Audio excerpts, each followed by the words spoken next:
Well, it's always great to feel new, brand spanking new, and that's exactly what's happening this month for you, Leo, month of August 2021. I'm Dadici. Thanks for joining me. To those of you that are new, I'm going out of frame here to animate this chart because my camera's right in the road of the chart. Have a look here, Mercury and the Sun. This is called Buddhaditya Yoga. It's a very powerful intellectual combination.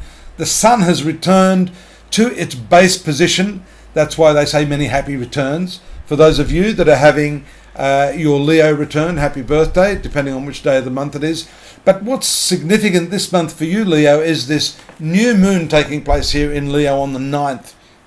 You see the moon starts off at the 11th house, which is friendships, profits from your business, then it quickly moves to the 12th house, which is your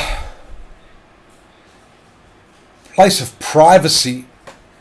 It's sort of more of an inward turning of the energies. That doesn't last long. It's only a 2-day transit. And then it brings us up to steam, which is what I started on, which is the core focus. And I'm going to write this down. New you. Brand spanking new, shiny, and all that sort of stuff. There it is there. Have a look. See, the new moon is when the moon and the sun are in conjunction. Also in the company of Mercury, which is a communicative planet, and in your case, the planet of social contacts. Great opportunity for you.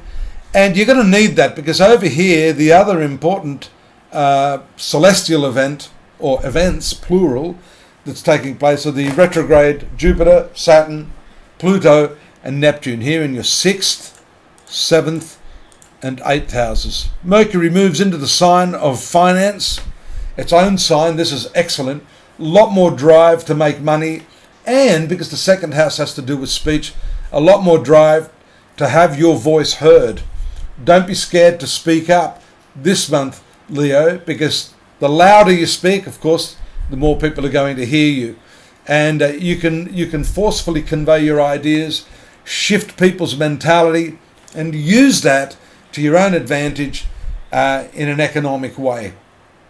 This thing over here, this retrograde sort of combination of planets in your 7th house, is a little bit harrowing. You may sort of feel like nothing much is happening in your love life.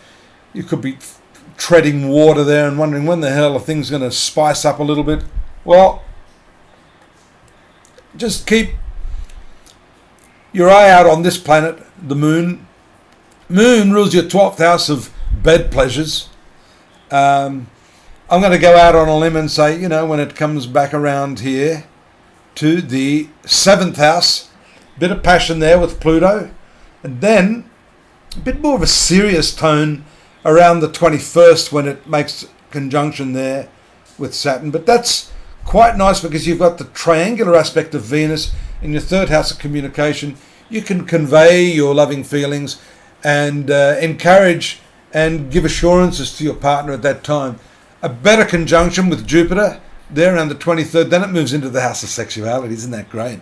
And look at that, the idealistic Neptune, although retrograde, don't forget the retrograde planets become empowered to do good and to give stronger results during this period.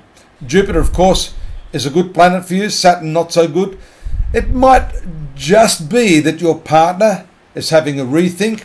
You've got to be there as a support for them if they're feeling their way through a whole new set of circumstances in work or social life. And here we also see that may be the case financially for them too, with the Sun moving into the sign of Virgo, which for them has a full impact on their finances. Notice here also Mars in the opposition aspect to Neptune. I'd suggest you be very, very careful with any sort of food allergies, alcohol, drugs, medications, that sort of thing. This Mars-Neptune is a little bit confusing. It can punch a hole in your ideals. It can also give you, an exaggerated or confused sense of values. You may be questioning your spirituality at this time also with that aspect. In any case, from a financial perspective, the fiery planets, the fiery bodies of the Sun and Mars here in your 2nd house, really give you the drive to earn more money, but they also make you more combative and possibly even a little totalitarian in your attitude with other people. So you've got to be a little bit careful of that, especially with your friends, because we see here the moon in the last day or two making that right angle to the sun here as it moves into the finance sector. There can be some squabbles over money, over what is owed, who pays the bill, confusions over the bill. You might want to do a Larry David and slip out to the toilet when the credit cards are coming out. Just joking. Find out more though, if you want to find out what's happening in more detail, go over to astrology.com.au, and we have your dailies and your weeklies there now that can contextualize what's happening here and what I'm saying. Drop me a line if you want. I'm always here to answer your questions, and don't forget to subscribe. I'll be here again next month. I hope you will be too. Take care. Bye-bye.